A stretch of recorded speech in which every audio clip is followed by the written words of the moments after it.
Hello, this is Rumble with Michael Moore, and I'm Michael Moore.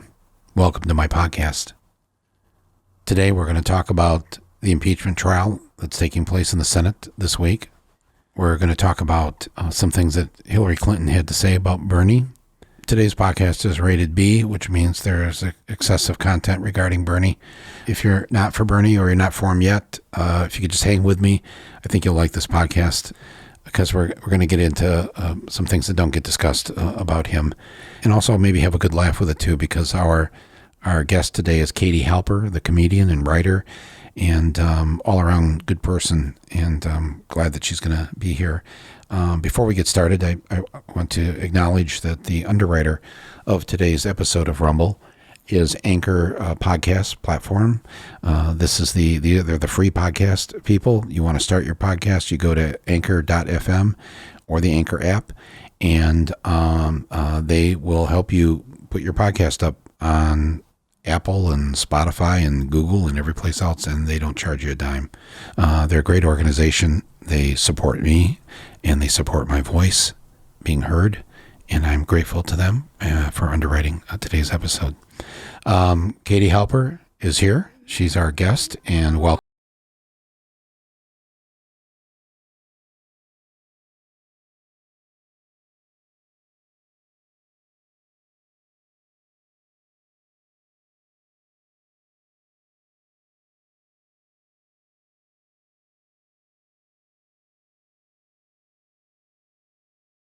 Really just hours now after the first day of the trial in the Senate, the trial of Donald J. Trump. And I don't know how much of you got to watch of it yesterday, but it was so bizarre in the sense that on one side you have all these Democrats talking about their respect for the law and trying to appeal to people's reason. And on the other side, Trump's lawyers, who I had never heard Jay Sekulow talk, or who was the other guy named, last name was Philbin, not Regis, but one of the many Philbins that populate the earth. But I was just stunned at how bad they were.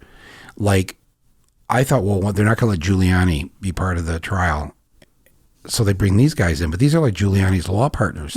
They were as stupid and bombastic and crazy eyes. Crazy eyes. And I'm thinking even Trump is smart enough to, if he's watching this somewhere over there in Europe, wherever he is right now, he has got to be livid with the job that they're doing, because they are just all over the map. They're not organized. They don't really have an argument. But this is where I think our side, we get a little cocky, because we're like, we think, oh, we're smarter than these guys, and so we're going to win. And actually what we mostly do is lose. Right. So not so smart after all. I don't know I'm worried about people waking up this morning now, the day after this first day, and there was one vote taken, and it was a strict party line vote, and none of those so-called moderate Republicans joined with the Democrats. It was a 53-47 vote to not allow any new evidence, not to allow the subpoenas, and at least not until after the trial has happened, and then they could decide if they want to allow that. I mean, what's your take on this whole thing? Are you just sort of a mind that, well, none of this really matters anyways because nothing's going to happen? Or do you think, I mean, I've been encouraging people to call their senators. Don't give up hope here. Even if there's the slightest chance, if we get Bolton, if we get the server where they're hiding all the other stuff beyond the phone call with the Ukrainian president, that maybe just enough of those Republicans will leave the dark side. It's funny, I interviewed, and I'm releasing it this week, but Christian Parenti, who has a really great piece called something about like impeachment without class. And he talks about how it was in Jacobin, and he talks about how there could have been an impeachment that was, his point is, one of his points is that given that nothing will happen, the point of this is kind of political education, political theater, the spectacle. And he's saying how the way that we could have and should have, or that the Dems should have gone after Trump would have been the emoluments clause, but that would have required like looking into corruption and And it would take 10 months just to get people to be able to spell monument. Yeah, sure. I Well, can't there's even that say too. it. I know, monuments, yeah. Emoluments. But they could have, I mean, they didn't have to use that, they could have just explained this was, he paid for this, someone paid for that, but that would require, it's like what Trump is so, they would just be forced to look at their own stuff. And I'm not equating the Dems with Trump, but there is a problem when a lot of the things that they're trying to point out in him are things that they're not immune from. And so it becomes hard, like what are the things, and I've said this before, like if we want to go after Trump, if the Dems want to go after Trump, they have to go after him on things that he didn't already set them up for. So he's already set them up for hating him, right? For the media picking on him, for what else? The Russia stuff. Like I don't think anyone who stayed at home or who is a Trump, and I think we disagree on the potential reconversion or conversion of certain voters, but like the people who were Obama to Trump voters, they don't care about the Russia stuff, the Ukraine stuff. So I do think it's a bit of and then what you have is this kind of like cocktail party circuit process of like biofeedback, and everyone thinks like, oh, this is really we really are nabbing him now. Like he's nailed. Like the way everybody thought with the Mueller report. Exactly. For 2 years, all everybody said, the walls are coming in, the walls are falling in. Yeah, exactly. Closing in, the walls are closing in, like the slowest moving walls. Right. And, everything was going to be the smoking gun. And so I think that my thing is more about the focus. And you've been, I think, someone who's been very fair about this stuff. Like you acknowledge, kind of like Sanders, where he says we have to walk and chew gum at the same time. Right. You get how that is not the only answer, and it can actually be when that becomes the sole focus. It's a distraction, and I think it plays it's dangerous. Yeah, and it plays into Trump's hands. If we don't take a look at what gave us Trump, right? Exactly. That we have a corrupt system. Right. And when I say corrupt, I don't mean just the political system. I mean we have the economic system we have is unjust. It's unfair. All the things that sort of coalesce and come together in the early 21st century. If you were writing this as a futurist 100 years ago, the end result would be something that looked like and sounded like Donald Trump. Right. What did you say in your I've listened to this, but I especially love your first one just because it's so cute and autobiographical. But you kept saying this phrase like Trump and that which created it. We have to get rid of not just Donald Trump, but that which gave us Trump. Yeah, that which gave us Trump. Yeah. That which gave us Trump, which means a whole bunch of things, from a system where the 1% benefit at the 99% fight for the crumbs. But not just that too. It's just the way that we look at the world, or the way that we got to a point where professional lying became okay. And the lies were things that we don't normally talk about as lies. I noticed this when I would get asked to speak at a journalism school. And over the years, I became kind of appalled at the fact of how many of these students weren't planning to go into journalism. They were going to go into PR. Right. Or they were going to go into some form of what they call communications. And in fact, many of the J school departments, whatever, changed their name from journalism department to communications department. And mainly to teach young people how to communicate lies. Yeah. To get people, whether they were going to be in advertising, whether they were going to be in politics, whatever they were going to be in, but it was always to sell something that was not entirely untrue, because the best way to sell it is with a very large kernel of truth. Right. Yeah. I think pieces of if we were to really get into the systems that gave us Trump, it would be like, he may be Frankenstein, but we're the Dr. Frankenstein. Yeah. We created this. We as a society helped to create this individual. Or he's the Frankenstein who walks around owning he's Frankenstein. Right? Like he doesn't have a mask, or he's taken the mask off. Right. No, and he's proud of the fact that he's Frankenstein. And people find it, like, they kind of find relief in it, I think. They find it weird. He's honest about his dishonesty. Right. See, because when he's corrupt or a hypocrite, it lands because that's his shtick. Right. When someone who's like pretends to be an upstanding Democrat is a corrupt or a hypocrite, there's much more of a hypocrisy. It feels much worse. It's not supposed to be there. One of the big arguments yesterday on the first day of the trial from Trump's lawyer was he said, how could you describe this call with the Ukrainian president as anything?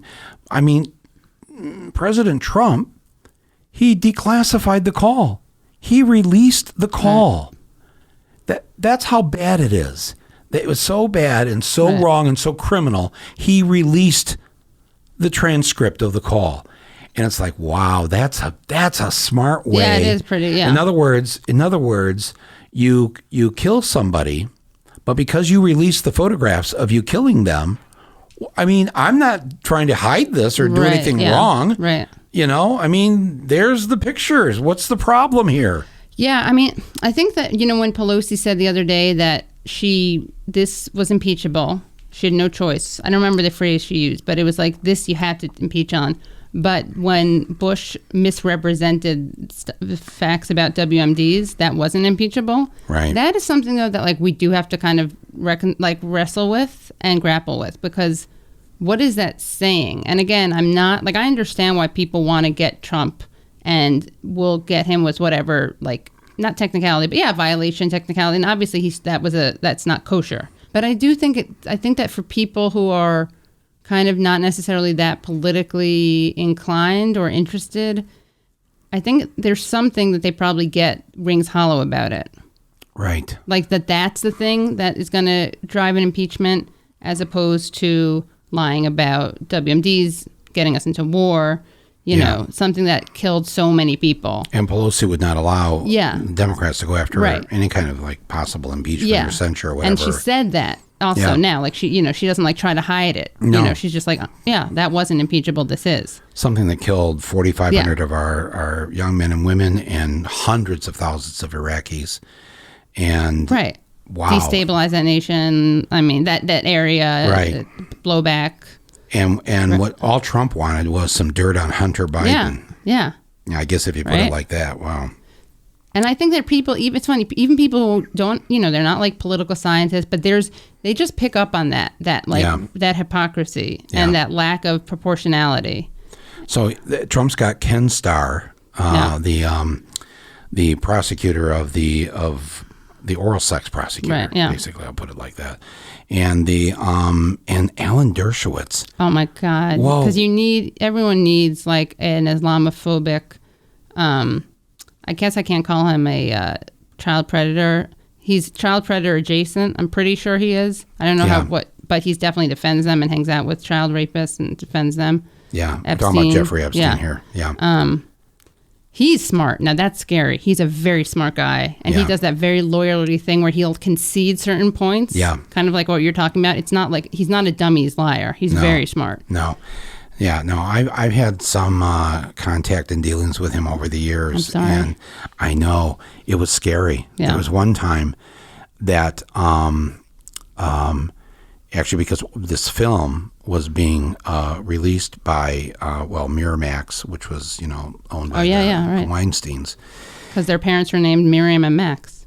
Yes, that's right. That's why it's called Miramax. If you start a studio named after your parents, it would be, what would it be called? Nora James, Nora Jim, Janora. The Nora James Studio. That's not bad. Good, right? Yeah. Actually, that's not. That has a filmic, cinematic, historical. Yeah. All right, so that wouldn't be so bad. But anyways, one of the many things I don't have in common with Weinstein is that my parents' name would not make a bad movie company title. Yeah, but besides that, yes. But he called one day and he said, "You have to talk to Alan Dershowitz." I said, "Why?" Well, there's something in the film that he's decided is not. It's against Israel or not. It's not. I'm like, well, why do I have to talk to him? And he said, you have to talk to him because he could ruin the film. I love when Jews perpetuate stereotypes about us. If you don't talk to this guy, that's it. Showtime. This movie isn't getting made because we do run the media. Yeah. We're going to have to censor you. Sorry about that. I had to get on the phone with him. And listen to this and and he started to quiz me. It was kind of like a, I don't want to use the word inquisition, right? Yeah, but I was a loyalty test that he was giving me over the phone to what I thought about the state of Israel, and I tried to make light of it and tried to, humor him, but he did not want to be humored about this particular issue. And I thought, wow, I hope I never have to talk to this guy again. It felt so creepy. Poor Norman Finkelstein. Yeah. Oh, geez. Yeah. Well, anyways, so we'll see what happens. Day 2 today and day 3 tomorrow. And of course, I don't like that it's taken Sanders off the trail. I know, they the campaign, they called me. I didn't know that part. Yeah, yesterday or the day before. And because they've got Bernie events lined up the end of this week, and they asked me if I would come out to Iowa to fill in or help out or do whatever I can do, and I said yes. So I'm actually going to get on the plane tomorrow. Oh, great! And head out to Iowa for some time. And I think Bernie's going to make it out there maybe at least one day this weekend. Right. But that's actually a really good metaphor of the danger of the impeachment, when it literally, like in this case, it's literally derailing. It's nominally, symbolically defeating Trump, but you're derailing an actual campaign to win a nomination that will then defeat Trump. So the other big news that came out yesterday that probably a lot of people didn't see because the trial was the big news, really, is that Hillary Clinton, gave an interview. I think it was in the Hollywood Reporter, and basically said that she confirmed what Elizabeth Warren had said, that yes, we all know that he's a sexist and he's an awful person. Nobody likes him, and he ruined my campaign. It just went on and on. And then the clincher, she says she's so against him. If he's the nominee, she will not commit to voting for him, endorsing him, campaigning, nothing. Which, to anybody listening to that should be a disqualifier right there. Like, it's so entitled. The fact that she doesn't even know that she shouldn't say that reveals such a lack of accountability. Someone who has never dealt with consequences until she did at the election. But in general, she's never really been told, she's never understood, never internalized that she had any role in any of this. And look, it's really not hard, speaking of chewing gum and talking and walking at the same time. You acknowledged, did Hillary face sexism and misogyny? Yes. Does that mean that everything she did was good and that any criticism of her was grounded in misogyny or sexism? No, not at all. And what happened is that the Clintons often, they're really good at this, they use legitimate grievances that they have or other people have against the way that they've been vilified, but they use that to shield themselves from legit criticism. And of course, the most sordid examples of it is when it's like to shield themselves from criticism from the left or from progressives, which is a total perversion of all the ideology that they claim to hold dear and espouse and live by. This was a... But this whole Bernie bad for women thing, and I'm thinking, and then I think they brought up the what they called the Bernie Bros. Oh yeah, and all this. And I reclaimed that. I identify as a Bernie Bro. I reclaimed you it call as yourself. But it's like when people take a slur and they call themselves that. So where does this whole thing come from? Because I got to tell you that first of all, I've read the statistics. I've seen that the majority of Bernie's supporters are women. And that's the factual truth. And from my own anecdotal evidence of just walking down the street, for every 10 people that come up to me, saying that thank you for supporting Bernie or whatever, easily 7 of the 10 are women. Yeah. Because generally, I have to say, no offense to my fellow guys out there, especially white guys, they generally are not, they're not necessarily inclined. The things that Bernie stands for are the things that are about loving this planet, loving each other, nurturing and taking care of. I don't mean to, I'm not trying to stereotype the female qualities that I think make the earth a better place. Right. But I'm not going to go to a Rangers game and find a lot of guys. Although maybe you will. They probably don't get it. They probably would like him, right? No, because the tickets are $125. Sorry, I was thinking of, I forgot that. I know so little about sports, and whenever they come up, I'm going to make very stupid statements because I was thinking salt of the earth, but that's not. No, but yet true, exactly. But sports these days, to go to any kind of a sporting game, like an NBA game or NFL game, you have to be wealthy or semi-wealthy or at least in the upper middle class to be able to afford these tickets. No, actually, the guys I grew up with in Flint, Michigan, people who are now and have retired from the factory, they're very much in favor of this. This is why Bernie won the Michigan primary, because of this massive support amongst women, young people, and working class white guys. Yeah. And the media constantly misreports this. I think Joe Biden is the one everybody's going to vote for, and I'm like, I don't know anybody home in Michigan there that that's excited about voting for Joe Biden. No. This is, I don't know. I'm excited about watching him kind of as an unintentional performer. I mean, he's hilarious, not trying to be. He's just like one gag after another. Yeah, no. As a performance artist, he's great. I will admit that I'd actually book him for a fundraiser. Yeah, so for Bernie. For Bernie, yeah, exactly. Yeah, it's a warning. It's a cautionary tale, fundraiser, and the time of your life. Right. We should totally book them. We should set him up. But yeah, it's the thing is, if you ask someone why Sanders is sexist, someone who alleges that he is, they'll never give a reason. If you say, what are the policies he supports that are sexist, or what are the policies he doesn't support that are good for women, they'll never say it. What they'll say is he wags his finger, which, by the way, he does at men as much as he does at women. Right. And you have to understand Brooklyn. To understand, right? I mean, Joyanne Reid this weekend talked about his physicality. We'll get to that in a second. But yes, he doesn't, and they say he dismisses identity politics. I wrote a whole piece about this. He said something about going beyond identity politics, and what he meant, literally, he meant that they are necessary but insufficient, meaning representation, we need better representation, but that's not the end of it. Right. So if we just have, he didn't say this, but to explain it, if we just have Condoleezza Rice's and Sarah Palin's and Margaret Thatcher's, that's not good. That's not enough. What we need are more representation, and we need the policies and the movements that support these groups. So it's not just the most powerful people who are more represented by a variety of demographics, right? Right. And you look at what he said, and that's exactly what he said.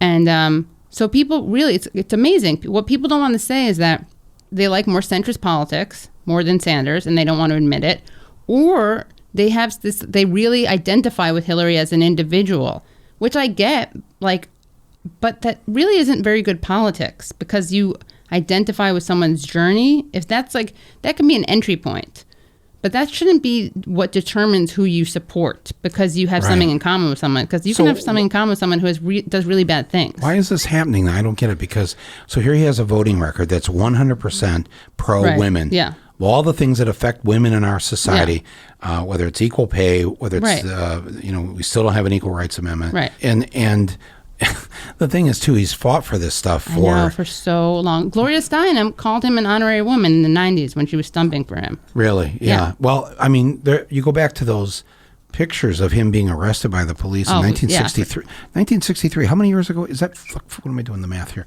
57 years ago? Yeah. There are pictures of him. He wasn't running for office. No. He was just in college. Violently arrested. Yeah.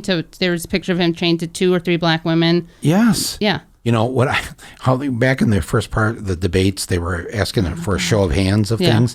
I wanted one of them to say, how many of you on the stage have ever risked arrest for standing up for something that you believed in? And only one hand, I think, would have gone up at that point. Yeah, but Joe Biden did work Maybe Cory Booker might have. Did work as a lifeguard at a black pool. And he has these long blonde leg hairs, and the kids used to look at them. You saw him talk about this, right? Kids, that was amazing. Were so amazed by the golden hair on his legs. Sounds like please. A fairy tale. Joe Biden and the golden fleece. We'll have him perform that at the Bernie fundraiser that we're going to have. But seriously though, it's like I see Jane Fonda getting arrested every Friday there in Washington D.C. You know, there are people that have put themselves on the line, right? And I'm a little surprised at sort of. I mean, I certainly get why people like Elizabeth Warren and all of that, because I like Elizabeth Warren, but when I have the choice of somebody with 50, even probably 60 years of activism, and then on the other hand. The other person has never put herself out there like that. And in fact, was a Republican. Right. And still waffles. Because again, I get it. If you once were lost and now you're found or whatever, I get it. Like, I'm lucky I was raised by people who have my politics. Bernie, from the time he was young, he was already, he and his brother were very active. And, but what you're saying is true, not just like chronologically, but even once she became a Democrat, there isn't the same moral clarity. Like, she doesn't have the same moral clarity, which people pretend is some kind of non-practical, impractical purity politics. It's not it at all. Sanders has a very clear compass. So does like AOC, for instance. And that means that they get things done. They both get things done, and that they are not afraid of looking at things through an angle that embraces not just the possible or the feasible, but the needed, like the necessary. And there's an outrage. But the outrage is righteous anger. It's a righteous anger, right? Yeah. And that's needed. Not only is it because it's the right thing, it's the moral thing, but it's also the thing that works politically right now. People need to know that the issues that are important to them, which get kind of like, which most politicians dismiss as like utopian or pipe dreams or, yeah, sounds great, but how are we going to pay for that? That doesn't get people to vote. Right. People knowing that this person gets it and cares about it, that's what gets people to vote. So again, with Bernie, I think that's why he's doing so well. I think that when Hillary says that nobody likes him. Like, you know what? I believe your friends don't like him. I believe Kissinger doesn't like him. I believe that Netanyahu doesn't like him. Right. I believe that George Bush doesn't like him. Good. All these people, I just gave Bernie 3 major endorsements. But people in your circle don't like him. Right. Good. Yeah. And do you have any awareness of how ridiculous you sound and out of touch? It's almost like she did us a favor. Hillary, sorry. No. Michael. No, Hillary. It's like she has like a face tattoo. That's like, I'm her friends, out of touch. Netanyahu. Yeah. Bernie is such a mensch. He's such a mensch, and he's always kicked in the teeth by the people he's so good to. Like, he ran around the country stumping for Hillary Clinton. 41 events? Yes. 41 events. Somewhere between 40 and 42 events, depending how you count them. How you define them, for Hillary, when she ran. Yeah. When Barack Obama was running, when he beat her in the primaries, she did 10. Actually, she did some two joint ones with him. So there were 12. She did 12 for Obama, and he did 42 for Hillary. Right. Also, when she was asked if she was going to drop out, she said no. And this reporter said, "You don't buy that party unity stuff?" She goes, "No, I don't, because my husband didn't get the nomination until June." And June, of course, is when Bobby Kennedy was killed. This is what she said. She said this, during an interview in 2008. So she's giving this, if you don't remember this. Sorry, it's okay. Yeah. But she, I think she was being interviewed by the Des Moines Register. And not as familiar a name as that, but something like that. Something like that. Yeah. And they were asking her, you've essentially lost. Why haven't you dropped out? Yeah. And then she uses as an example, well, it's June, yes, but Bobby Kennedy was assassinated in June.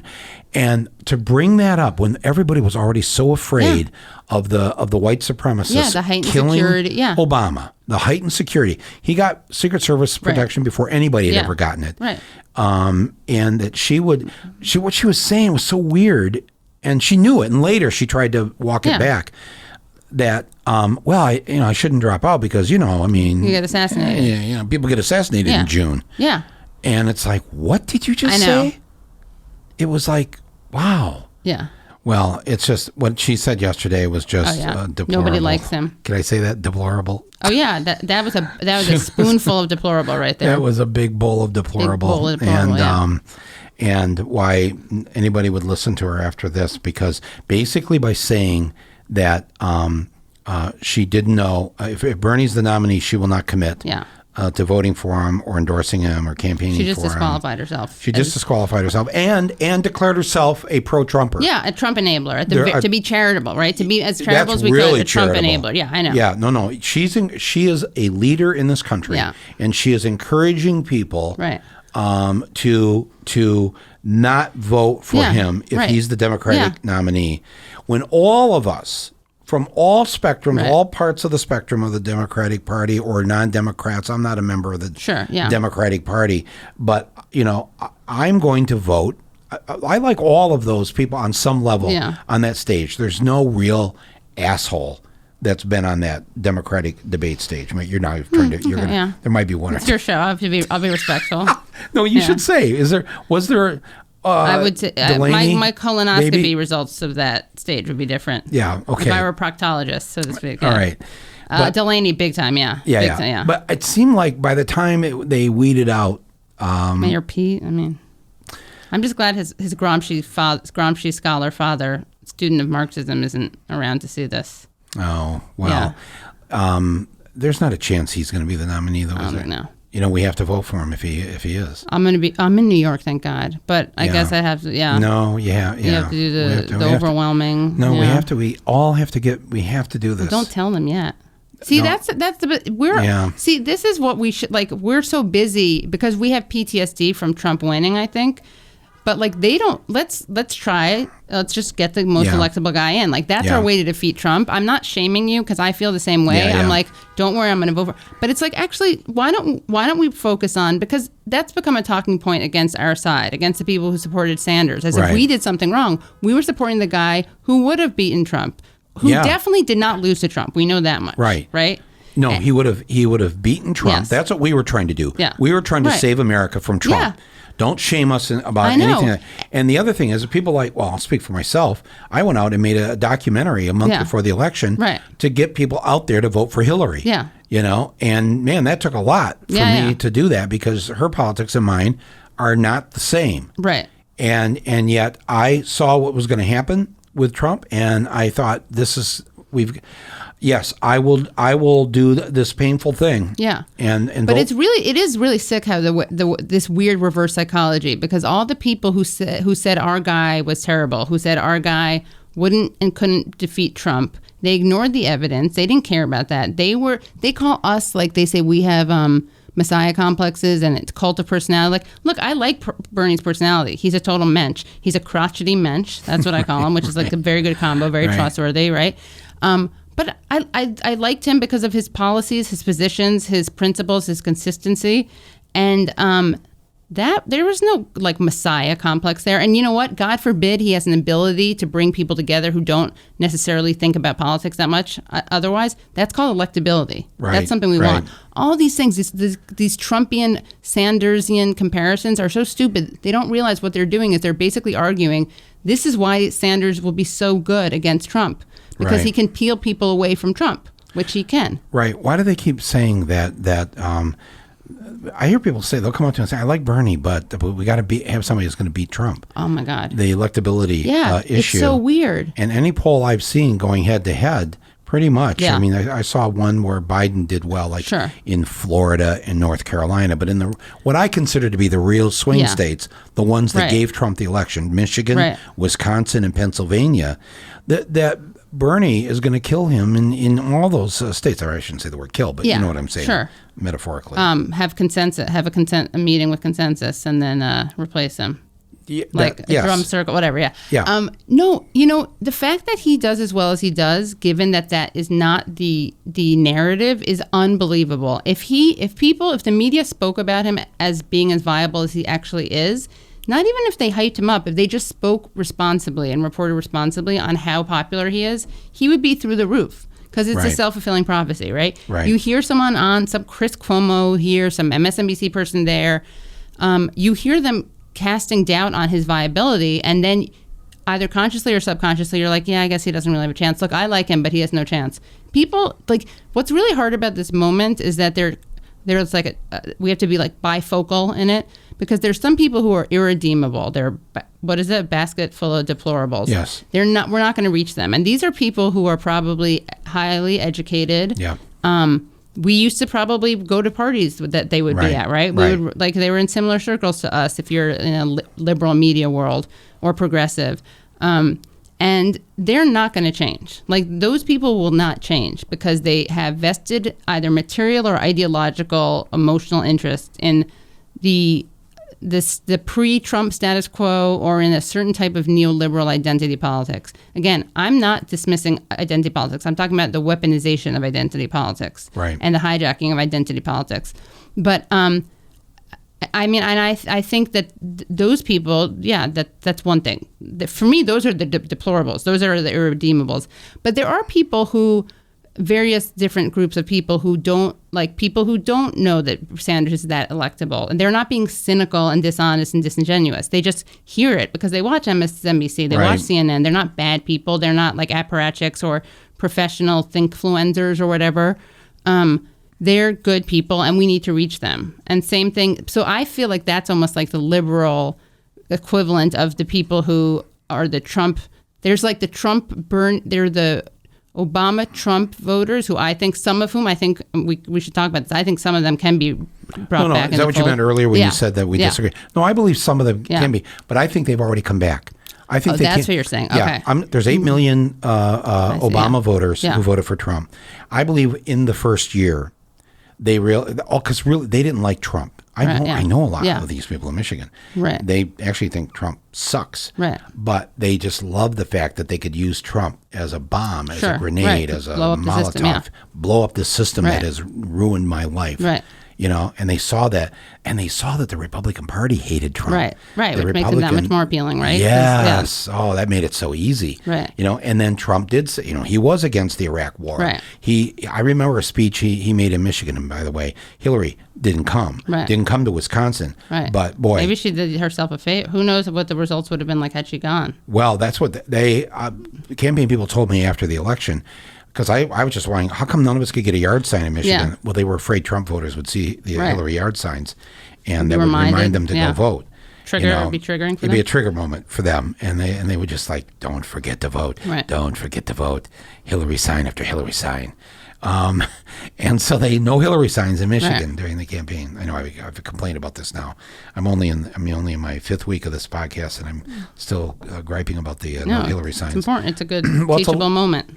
It's a little example of how Democrats are such weenies, where they are just afraid all the time, no courage, no stand up and fight. Right. Well, because if you don't have a really moral, and I'm not talking about moralistic, right? I'm not talking about puritanical, but moral vision. If you don't have that, then there's not a lot you can stick to. Right. Right? And so you're kind of dodging in and out, weaving around certain talking points, throwing a talking point here, throwing a talking point there.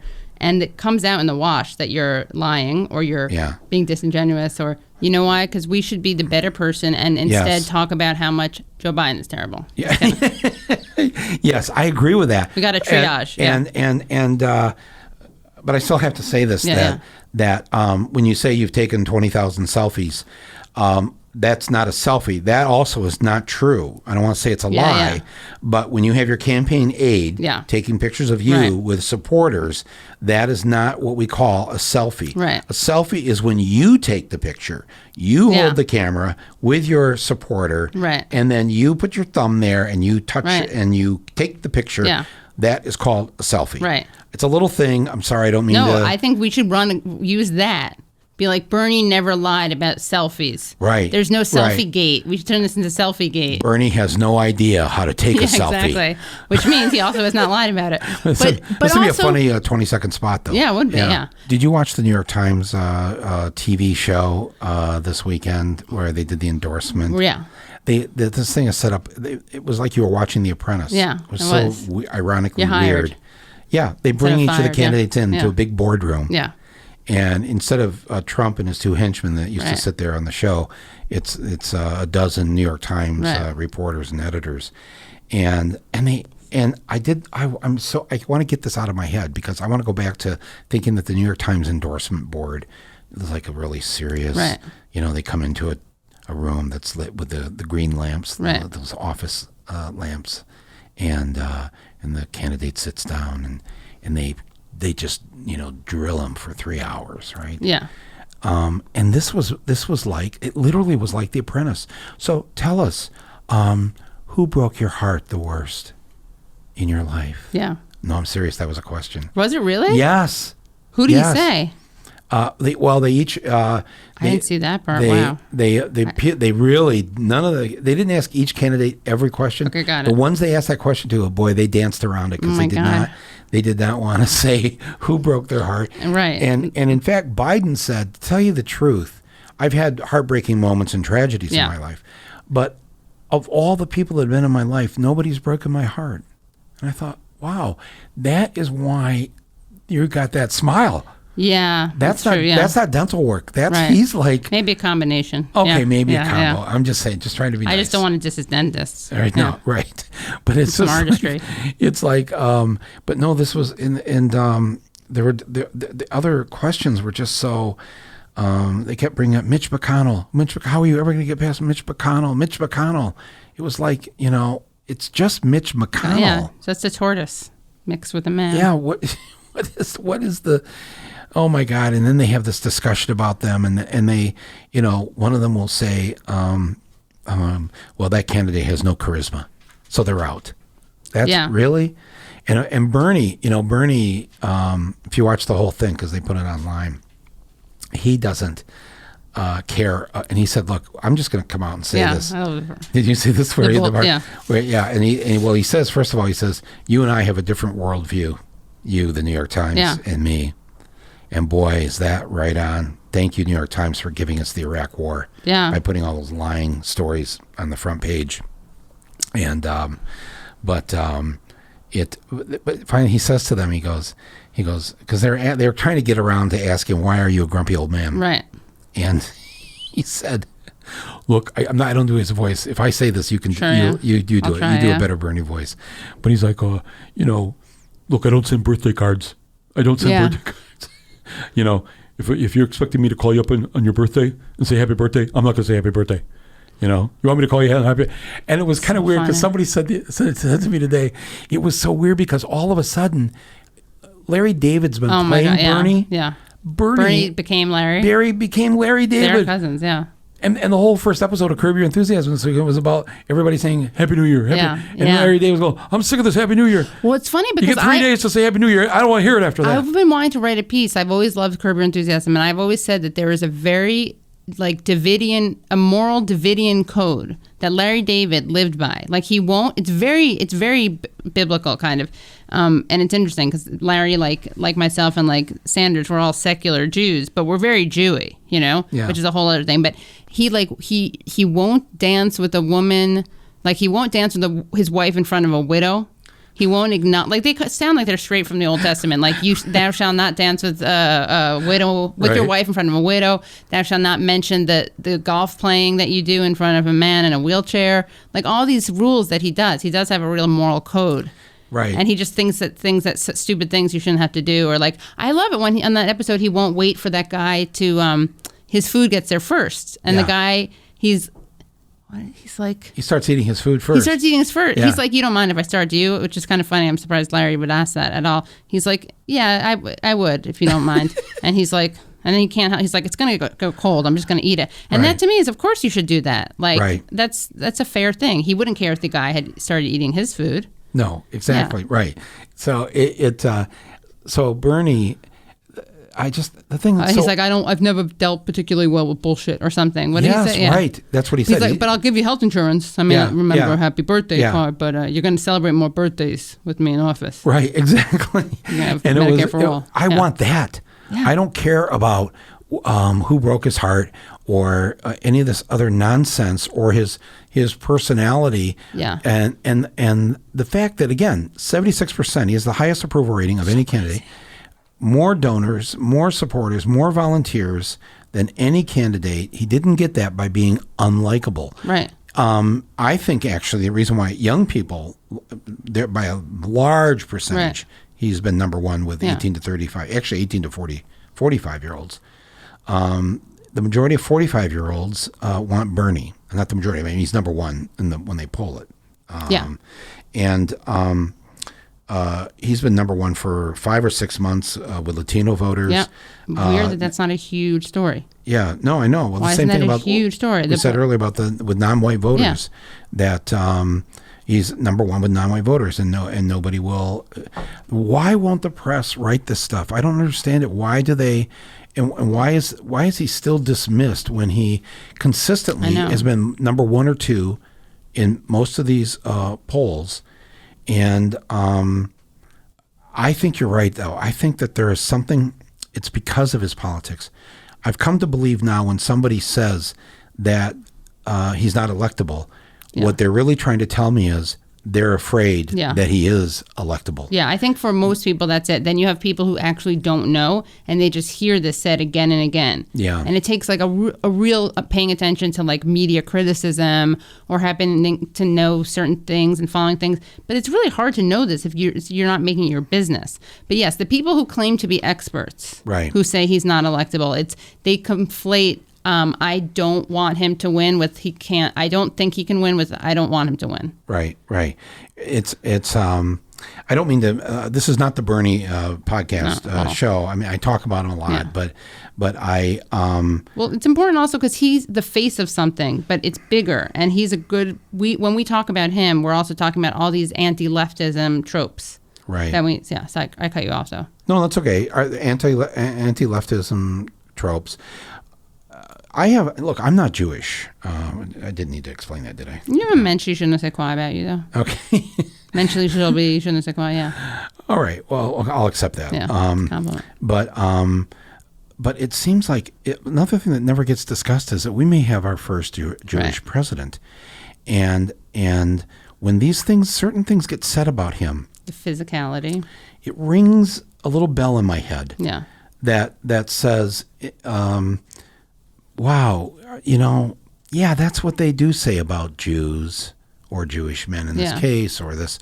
And I'm like, do you think that this is any part of this? And I know, one of Larry David's thing is how Jews are always complaining about I know, it's everything. Funny. Yeah. Well, this goes way back to that scene with in Annie Hall, where Woody Allen is going, he said the Jews were Jews. Yeah. And he said, no, he said juice. No, he said we just passed the juice. Right, yeah. No, he said pass the juice. Yeah.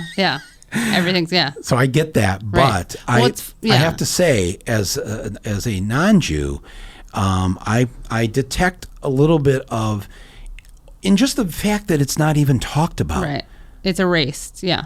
That it is important to talk about how there are two women left now on the debate stage. Right. There are no African Americans on that stage. There are no Latinos on that stage. And so the stage is, this was a lot in the last, there's no diversity. Yeah.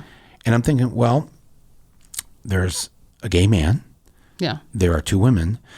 And nobody will just say, and there's a Jew. Right. There's a Jew on the stage.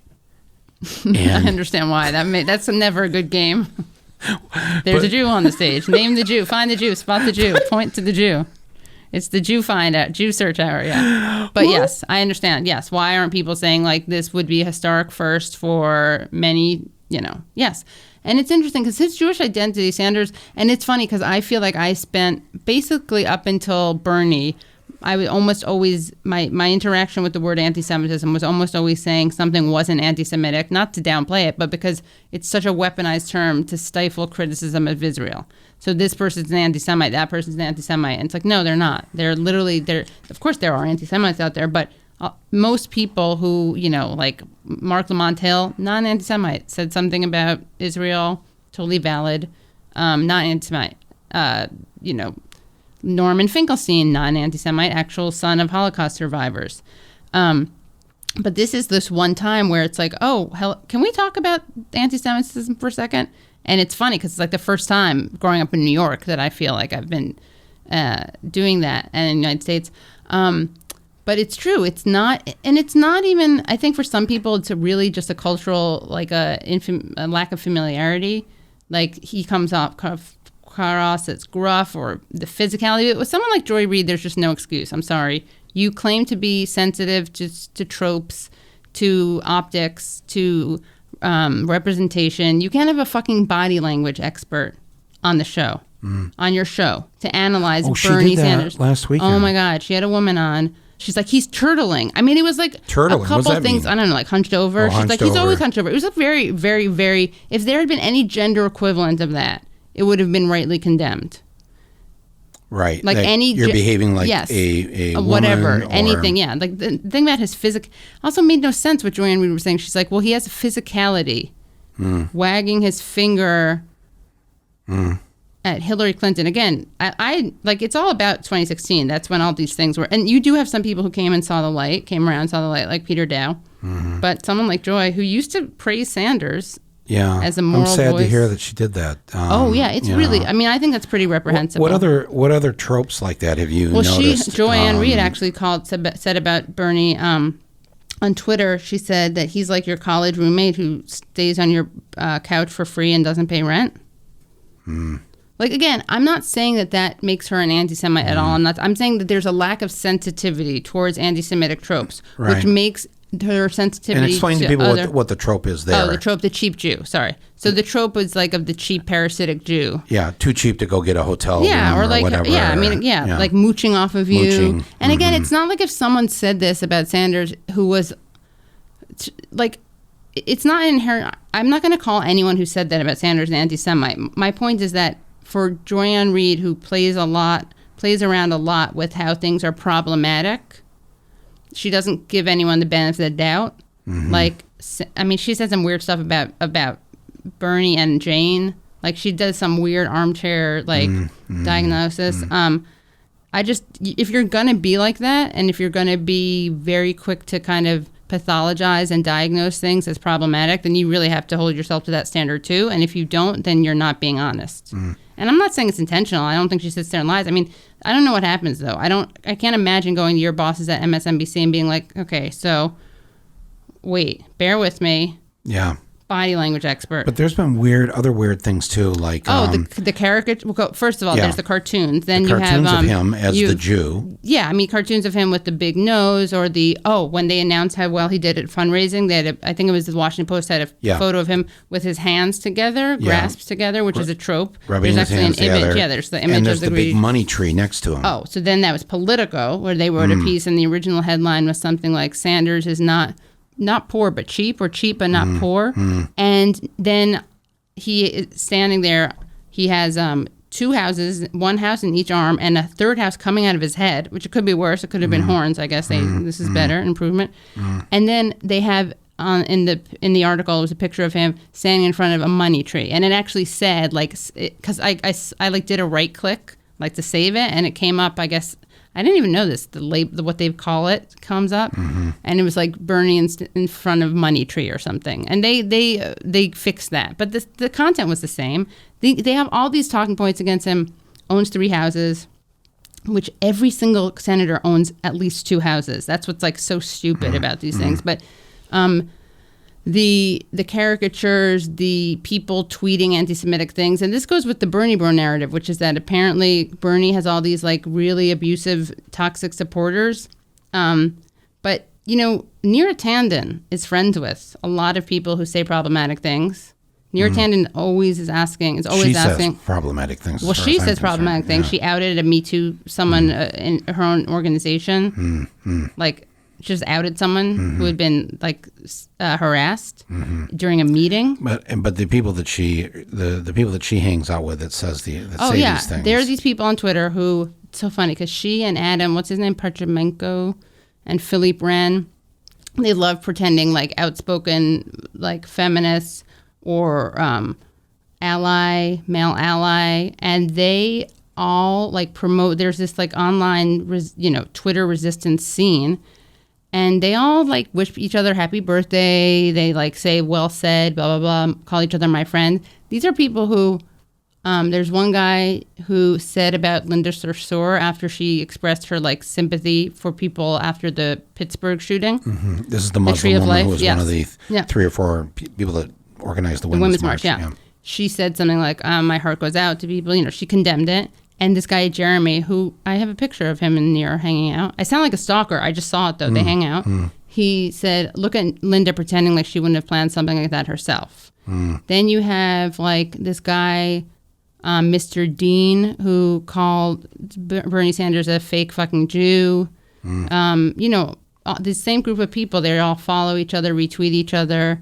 And it sounds like who cares, but who cares is because again, the reason I harp on the Bruni Bro narrative is a couple of reasons, but one of them is because it's really important to show how dishonest it is, and that it's a tool, it's a cudgel. They want to delegitimize Sanders and his supporters, right? And what they wind up doing is they present his supporters as this kind of monolith of angry straight white men who are abusive online, and they totally invisibilize, to use the language that they like to use when they're pretending to be woke allies or woke people, they invisibilize and marginalize and pathologize and erase all the people of color, all the women, all the LGBTQ people who support Sanders and his movement. So here's the thing that, I mean, when people have told me, when they stop me and they say, well, you know, he's not electable, and if I can tell, you know, I think for a second, are they Jewish or not? And then, you know, because, you know, we, the Gentiles, you have Judar. We have Judar. So once I've established in my head that he's not Jewish, I say, come on, give me the real reasons why you think he's not electable. And they'll go through this or that, but more than once, it's been said to me in the same way that maybe the way that Elizabeth Warren was trying to say this about Bernie, that they'll say, well, he can't get elected because he's Jewish. Right. And I said, why would you say that? And they said, well, and remember, these are not right-wingers. No, they just think it's not inherently anti-Semitic to say that anti-Semitism exists. And they think and they'll say we live in an anti-Semitic country and a Jew can't get elected. Right. And then this is what I say to them. I said, well, I'm from the Midwest. Yeah. Not a great location for Jews. Let me just say, you know, there's Jews, there's diasporas everywhere.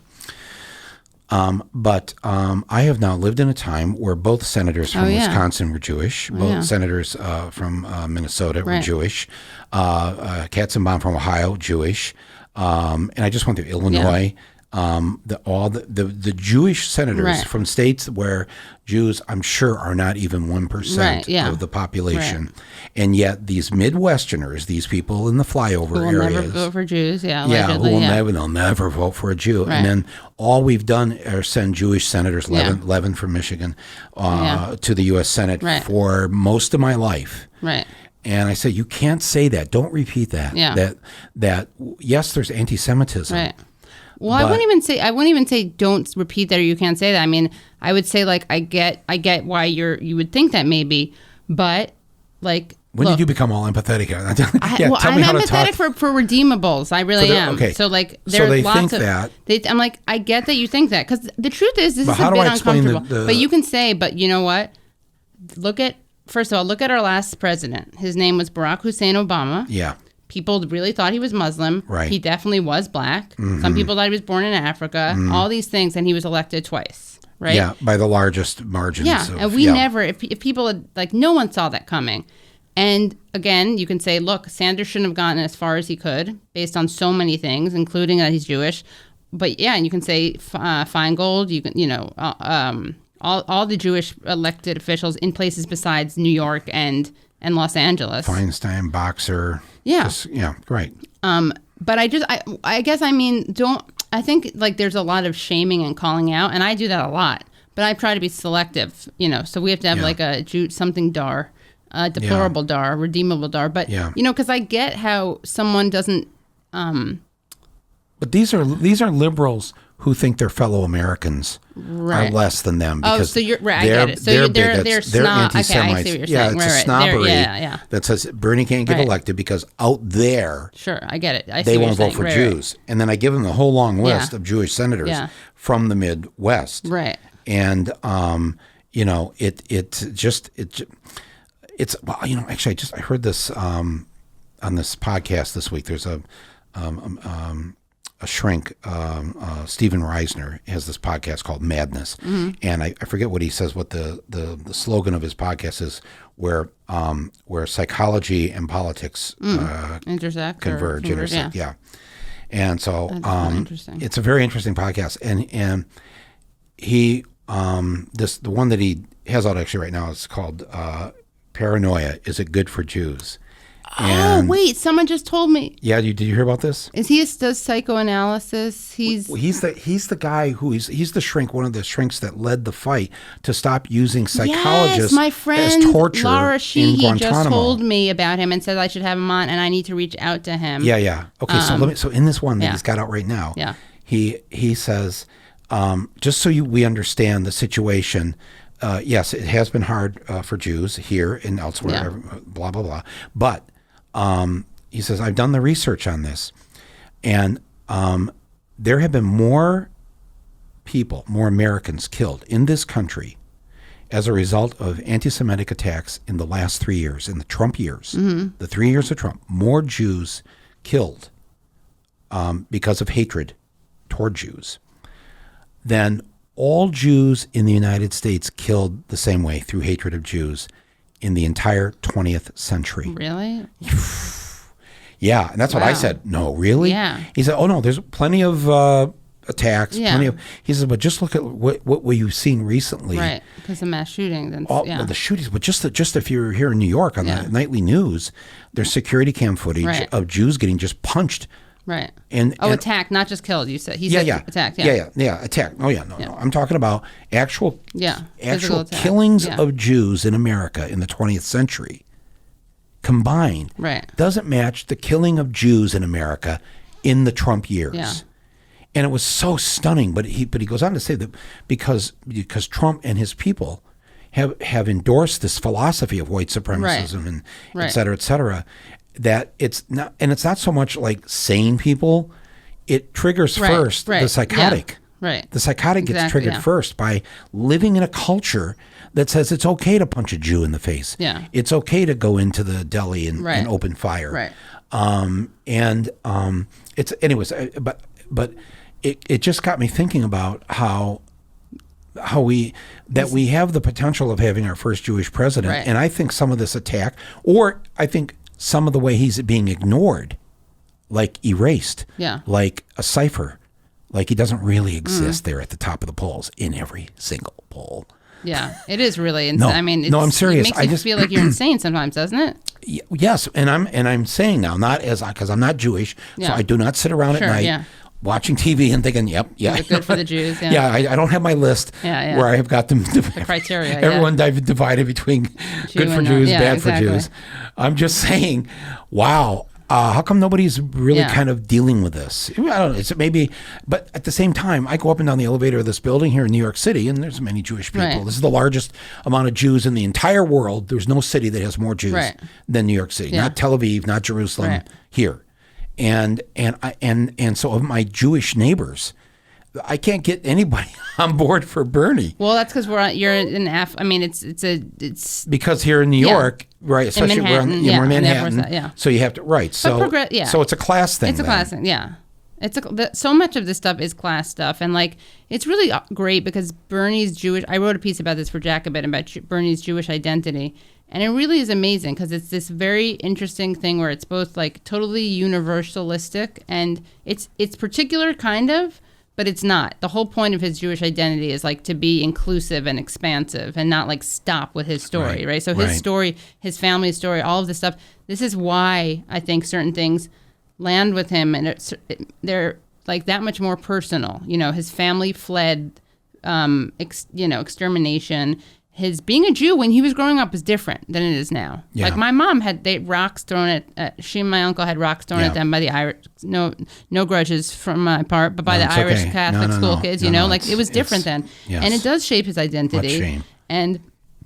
And he doesn't stop there. Some people have trauma or family intergenerational trauma or stories, and that they use that to be more tribalist, and they use that to justify oppressing other people. That's why he's the opposite. He doesn't want to talk about the Holocaust and why he doesn't have cousins. Right. Because when you lose half the side of your family, you don't grow up with the things that the white people and Irish and others get to have, which is a whole bunch of cousins. Yes. Well, there are a couple of reasons for that, but that is one. You guys start off with more of them anyway. Okay. But yes, we're required to have a lot of babies, so please don't hold that against us. I won't. Yeah.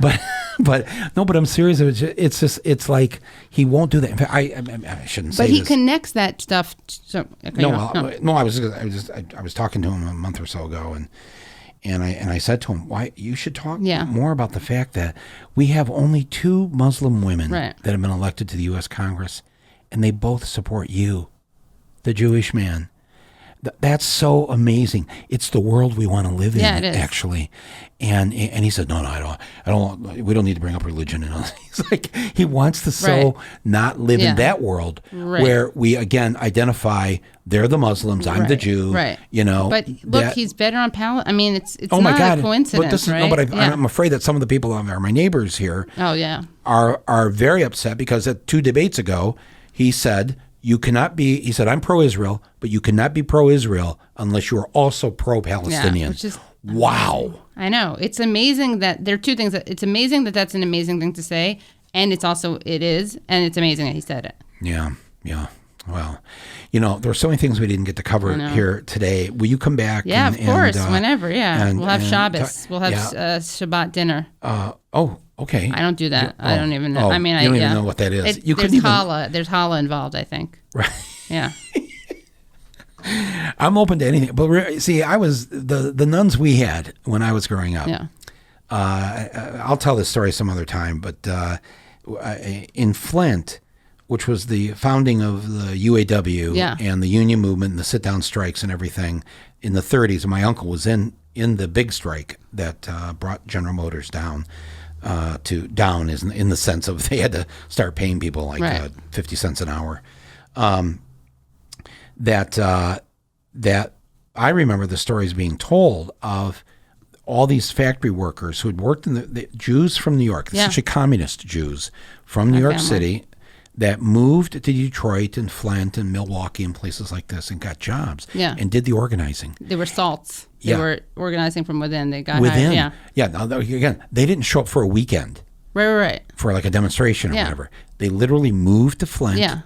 They worked in they tried a strike like 5 years before the big one, the big strike, failed. Stayed there, worked in the factory for another 5 years, organizing, and we were all taught that it was these Jewish people that came from New York that really provided the glue and the fire for our union movement, and then they stayed in Flint after the victory, and raised families, and to the point by the time I was growing up.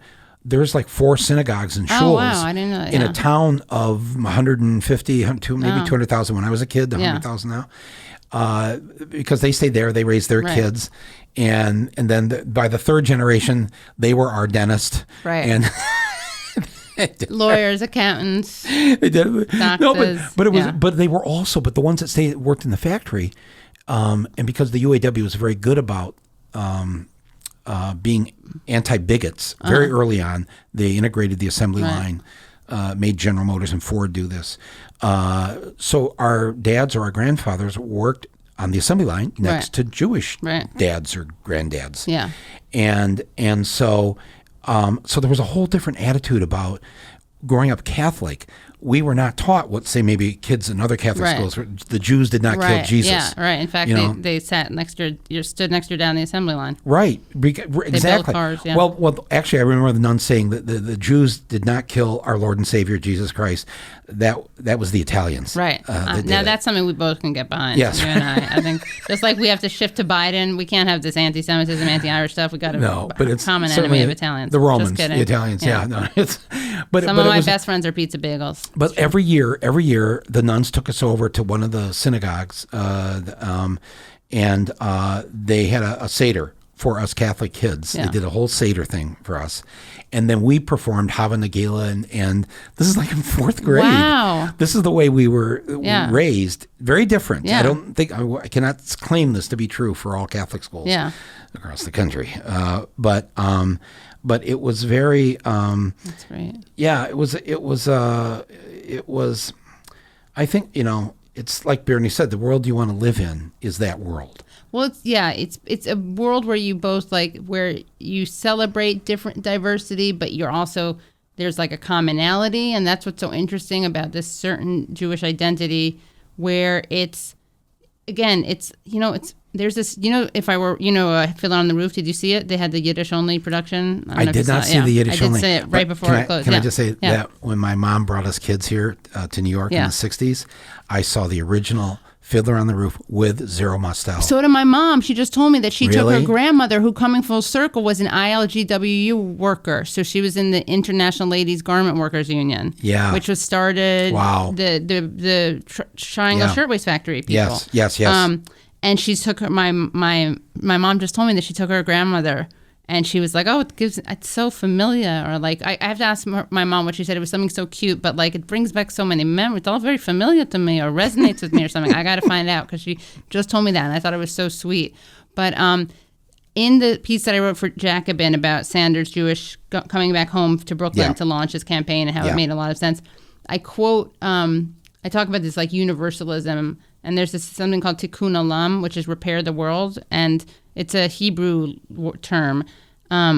And what's interesting is you don't have to be religious. Like, you may have heard of it, but it does exist in certain strains of Jewish history. Right. Because there's a variety of things, right? We're not a monolith, but there's a right-wing branch, and there's a left-wing communist secular. No, but this thing you're talking about, Tikkun Olam, to repair the world. And by the way, I remember being taught this back in Flint, that they said there's no English equivalent word for tikkun, that you have to explain it with a few words for what it really means. Right. It's like the opposite of German. Yeah. I think. But your point is... Oh, but my point is that it's so interesting, because, I quote, to give a sense of this Jewish ethos, I quote Shalom Aleichem, the writer, Shalom Aleichem, and Fiddler on the Roof was based on his short stories about Tevye.